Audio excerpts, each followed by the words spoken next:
president who has changed the nation in his candidacy, Bernie Sanders, an amazing American, a wonderful American, and one of my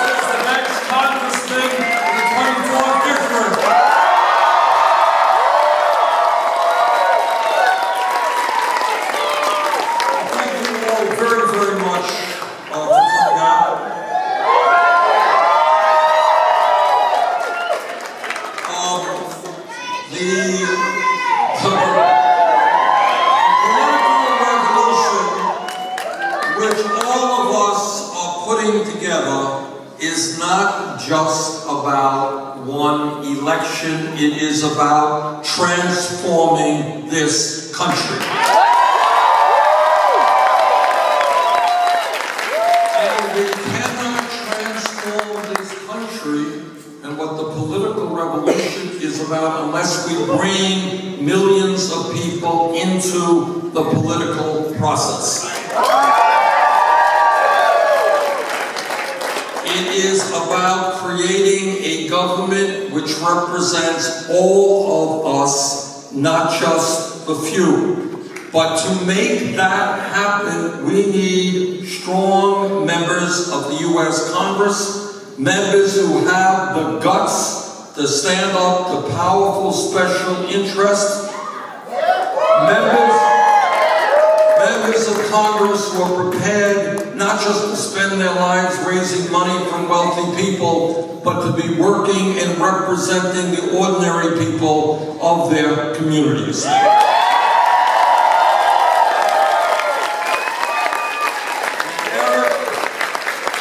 is going to be one of those members of Congress. And Eric, I'm going to do my best to make sure you have a lot of good company in the Congress.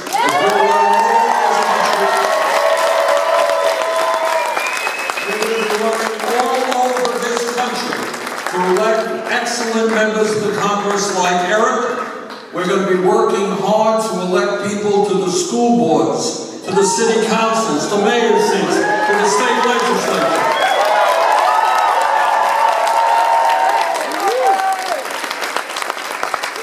I'm here to say that on Tuesday we've got to get Eric elected to win the primary. We've got to see him win the general election. But then we need you guys to be out running for election as well.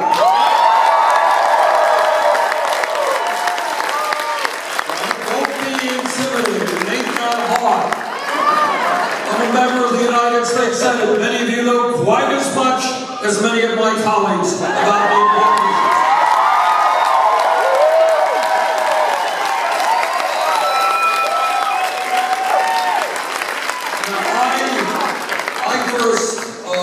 Ran into Eric through the work that we were doing on Social Security. Eric is one of the founders of a fantastic group called Social Security Works. And what you have to appreciate is in Washington, we got billionaires like Pete Peterson, and we got other people out there who want to cut Social Security. And you got others who want to privatize Social Security. But Eric and Nancy Altman and a few other people started a group which ends up being an umbrella group working with all kinds of other groups to say that at a time when we have millions of seniors and disabled veterans in this country trying to get by on $10,000, $11,000, $12,000 a year, we're not going to cut Social Security. We are going to expand Social Security.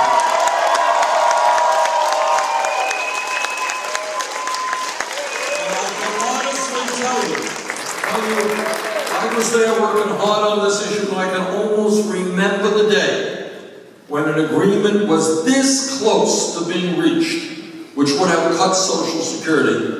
But if it weren't for Eric and Social Security Works and some other great organizations working together, seniors today and disabled vets, as much as they're struggling now, would have been struggling even more. So Eric, thank you for all that you have done.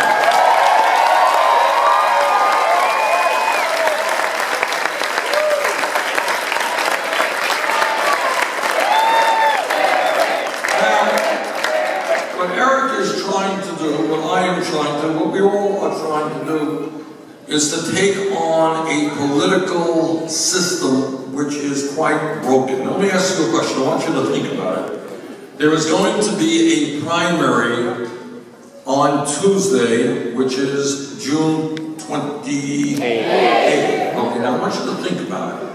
How come we're having a primary on June 28th, especially given the fact that here in New York State, you had a primary, which I was involved in, was it 6 weeks ago or something like that, 8 weeks ago. Why, how does somebody pick June 28th? What is the goal of having it on June 28th? Who knows the answer to that? That's right. The hope and the prayer is nobody votes. Isn't that something?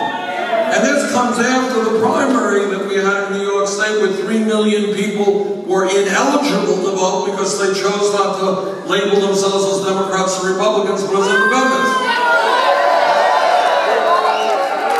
Right. So you got a system, doesn't take a PhD to figure this one out, with the establishment figures, we're going to run a campaign, an election on June 28th, nobody's going to come out to vote.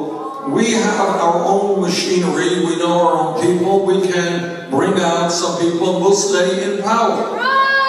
Well, it's a two-edged sword. Because if there is a low voter turnout, if all it takes for Eric to win is 7,000 or 8,000 votes, which really is not a lot of votes, if you work hard, Eric can get those 8,000 votes.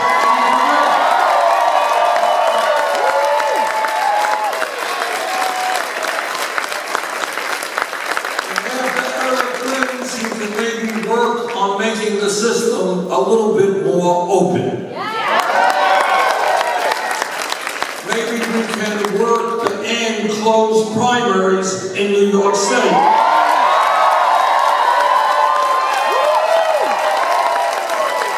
Maybe we can work hard in this great state of New York. I was born, in Brooklyn. I know a little bit about it. State, but you have one of the lowest voter turnouts of any state in the United States of America. Something doesn't add up. And what doesn't add up is the establishment does not want ordinary people to be involved in the political process. So let's give them a heart attack on Tuesday and show up.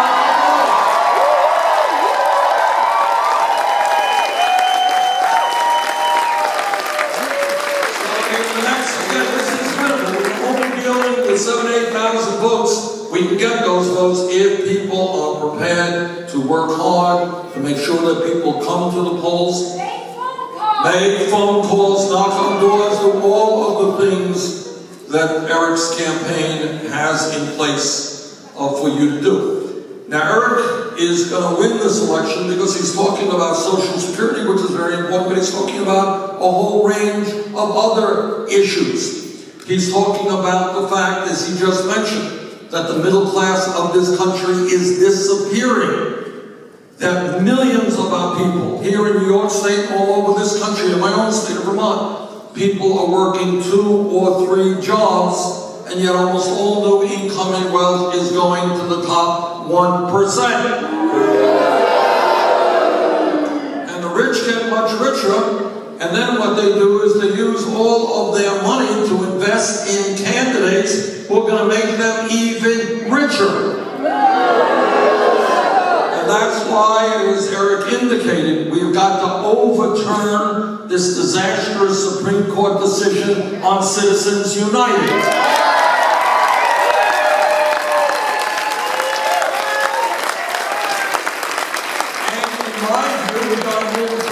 Public funding of elections.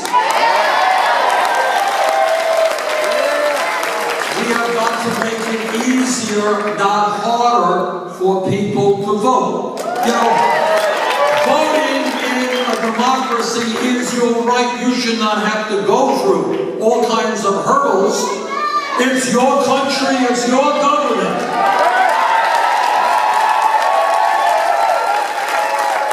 We have got to do what many other countries do, what California is moving to do. And then I said, you're 18 years of age, you are registered to vote, end of discussion.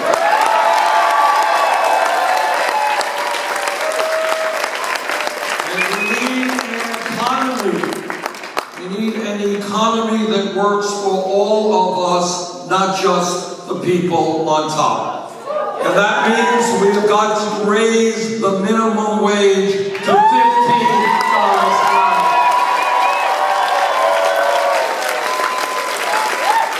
It means that we have got to rebuild our crumbling infrastructure, and when we do that, we create up to 13 million good-paying jobs. It means that we need pay equity for women workers.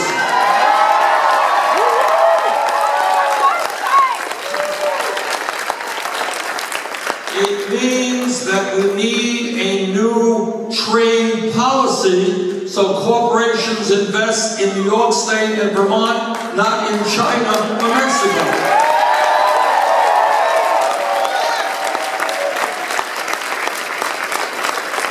It means, and Eric touched on this very important issue, that in a highly competitive global economy, we need the best educated workforce in the world.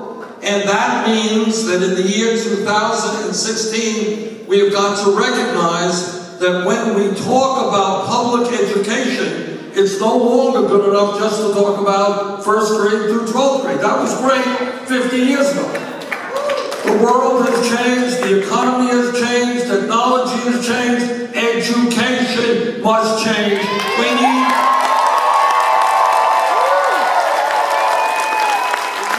to make public colleges and universities tuition free.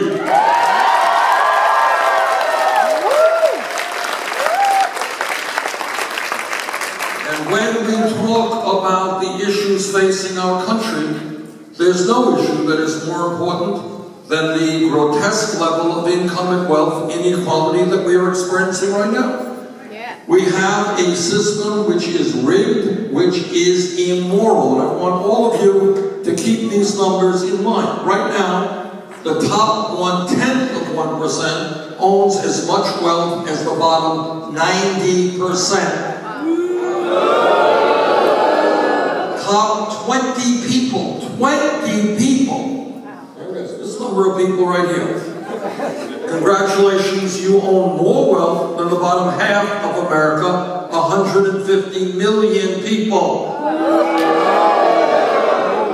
In this country today, all of you know this, because many of you are doing it. We got people working 2 or 3 jobs trying to cobble together an income to take care of their families, and yet 58% of all new income goes to the top 1%. All right? Eric is going to start changing that. Eric is going to fight for a $15 an hour minimum wage. And all the other economic programs that we need to put our people to work at decent wages. But it's not just economics. It is the fact that we are the only major country on earth that does not guarantee health care to all people as a right. Eric described a nurse. And it is a very serious problem for nurses because they end up lifting up a whole lot of people. Many of them get back problems and other ailments. We need a healthcare system which says that healthcare is a right of all people, not a privilege.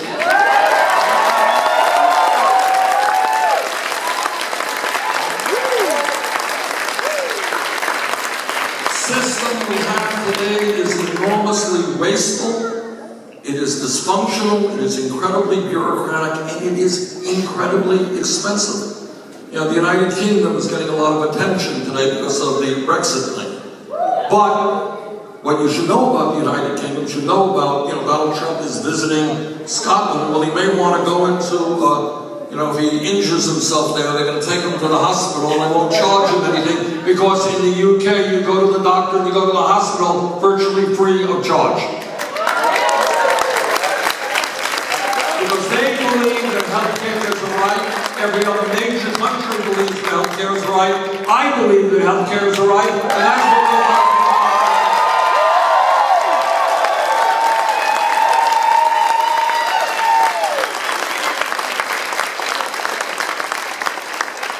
I am a member of the U.S. Senate Committee on the Environment. And I don't want to get you all too nervous, but Donald Trump is not right. Climate change is not a hoax. I wish that it were, but it is not. It is a terrible and dangerous reality, which, if we do not get our arms around it, if we don't transform our energy system in a very fundamental way within the very near future, the planet that we're going to be leaving to our children and our grandchildren is not going to be a particularly healthy or habitable planet. We need bold and aggressive action. Eric understands that. We need to have the guts to take on the fossil fuel industry.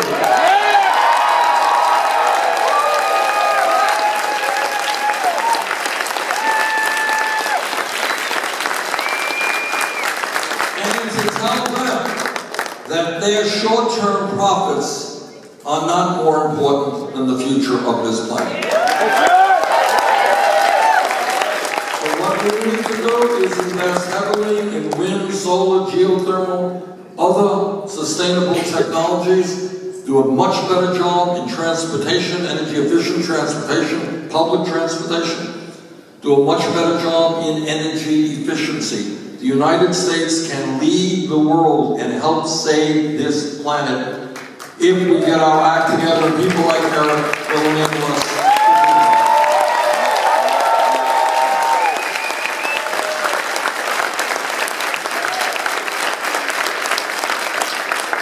Every one of us should be embarrassed by the fact that we as a nation have more people in jail than any other country. We are 2.2 million people in jail. We are spending $80 billion a year locking up fellow Americans. 80 billion. Meanwhile, there are communities all over this country, often inner cities or rural areas, where youth unemployment is 30, 40, or 50%. And when kids have no jobs, and they're hanging out on street corners, bad things happen. It makes a lot more sense to me to be investing in our young people, in jobs and education, not in jails or incarceration.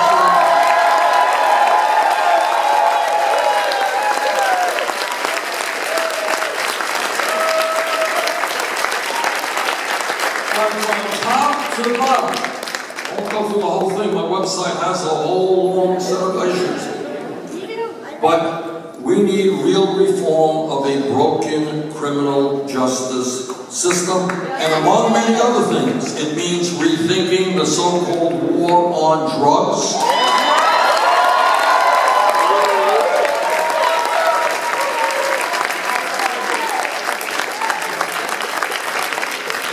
We need comprehensive immigration reform. Many of you have noticed the bad decision from the Supreme Court yesterday. We got 11 million undocumented people in this country, many of whom are being exploited.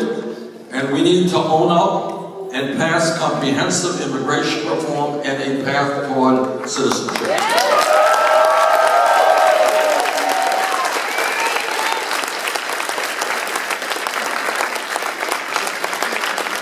Eric understands that all over this country we got Republican congressmen, senators, and governors, they talk about family values. If you're Republicans, but you all know, and Eric knows what those family values mean. And what they mean is they are telling every woman in this room and in this state that she does not have the right to control her own body. And they are telling our gay brothers and sisters that they do not have the right to get married. Eric disagrees, and I disagree.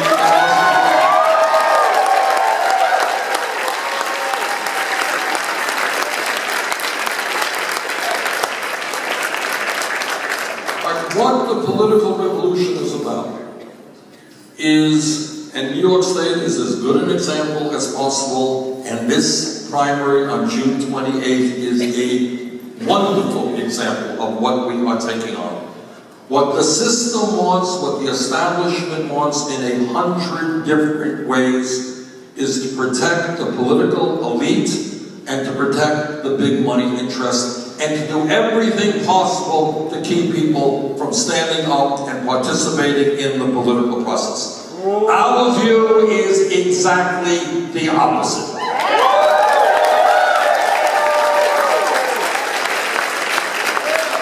And our view is that real change never takes place from the top on down. It is always from the bottom on up.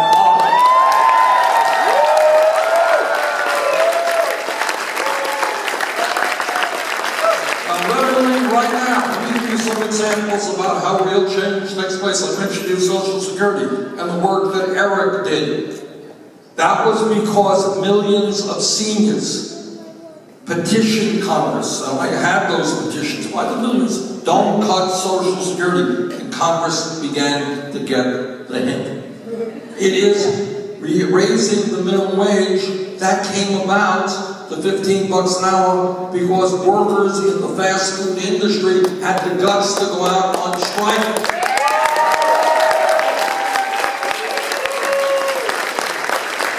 As we speak, we're literally right this minute, in St. Louis, Missouri, there is a meeting now of the platform writing committee of the Democratic National Committee. And we have What? There's nobody for labor there. That's right. Well, that's another story. But we have 5 great members on that committee. And what we are fighting for right now is to raise the minimum wage. We're fighting to make sure the Trans-Pacific Partnership does not get to the floor.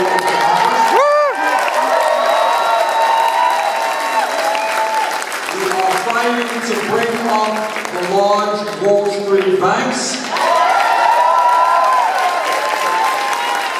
pass a tax on Wall Street speculation. That's the debate that's going on right now. What I promise you is that we do not win that fight in St. Louis. We're taking it to Orlando, Florida, where the larger committee meets. And if we don't make it in Orlando, we're taking that fight right to the floor of the Democratic National Committee.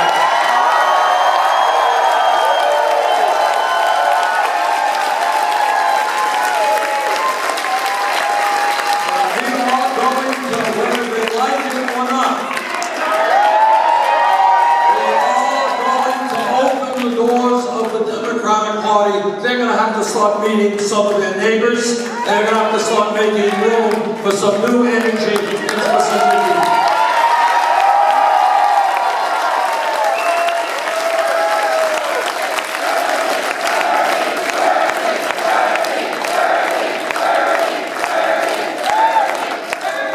All right, we can win on Tuesday. We really can. 7,000-8,000 votes is a manageable number.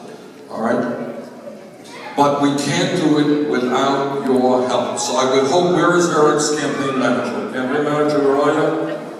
Anybody here? Oh, Eric, come on up now. Do you have the names of everybody who's here? Everybody sign up? Bye-bye. All right, there's the campaign manager right there. Okay. Make sure we get everybody's name. And when you get the call, go out and help. Do what they need you to do, whether it's making phone calls to make sure that people are coming out to vote, or knocking on doors, or passing out literature, doing whatever it requires. So let us make a little bit of history here on Tuesday. Let's elect Eric as our next United States Congressman, and thank you all very much.